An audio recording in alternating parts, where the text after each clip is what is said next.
多人都会睡眠打鼾，然后很多人都以为都已经把睡眠打鼾当成是一个很平常不过的事。可是呢，大家都不知道，在睡眠打鼾的背后，其实更隐藏的更多。Hello， 大家好，我是 Dr. Chen， 我是一名睡眠牙医师，欢迎大家来到我的 YouTube 频道。我的 YouTube 频道的名字是怡红睡眠牙医师，或者是 Sleep Dentist Dr. Chen。我是Batu Pahat 家家牙科 Family Care 的院长，也是 Malaysian Dental Facial Sleep Society 的 Founding President。大家想不想知道为什么我会走上这条牙科睡眠医学的不归路 ？OK， 让我跟大家分享一下，就是很多年前，因为家里的一些情况，很亲爱的一些家人突然间离开。然后也家里的小宝贝们也因为一些就是一些健康的问题，然后我就在一直寻找那个答案，终于让我发现，原来长辈们那些的一些心律不整，小朋友的睡得不安宁，其实都可以从牙科方面开始的去做预防。所以很多年前我就去了美国，也考取了美国睡眠牙医协会的认证，成为马来西亚第一批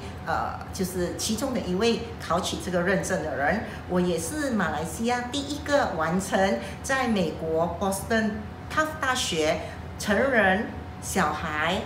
的那个睡眠呼吸医学的学科。马来西亚医师从家人的一些案例的身上，我放眼看一下我每天在治疗的一些患者，所以就发现这些患者呢，其实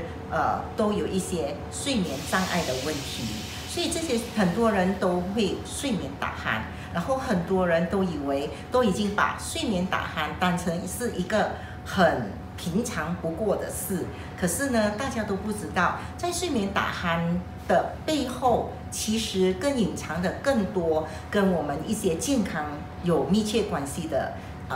问题，就好像是高血压、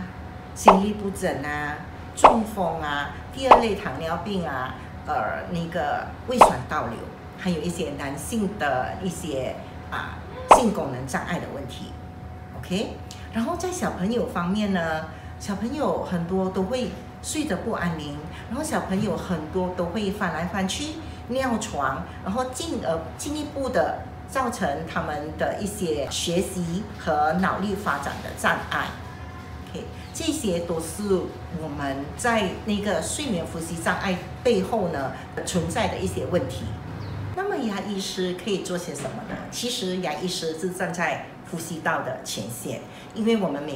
我们的工作每天都是在检查口腔，所以有睡眠呼吸障碍或者是有睡眠打鼾的人，很多他们会在口腔或者是面部会呈现一些我们如果有学习就可以找到的蛛丝马迹。所以呢，这个就是睡眠医学和牙科的那个密切关系。在这个怡红睡眠牙医师的 YouTube 频道里，我们将会分享一系列的讲座，关于这些睡眠医学怎么睡得好，然后有什么睡眠障碍，包括睡眠呼吸中止症、失眠，然后一些睡眠健康的问题。我们希望可以通过更简单的、更口语化的分享，让更多人知道牙医其实可以帮你睡得更好。大家记得订阅我们的 YouTube channel， 记得 subscribe 哦。大家拜拜，下次见哦。一系列的讲座会跟大家慢慢的分享。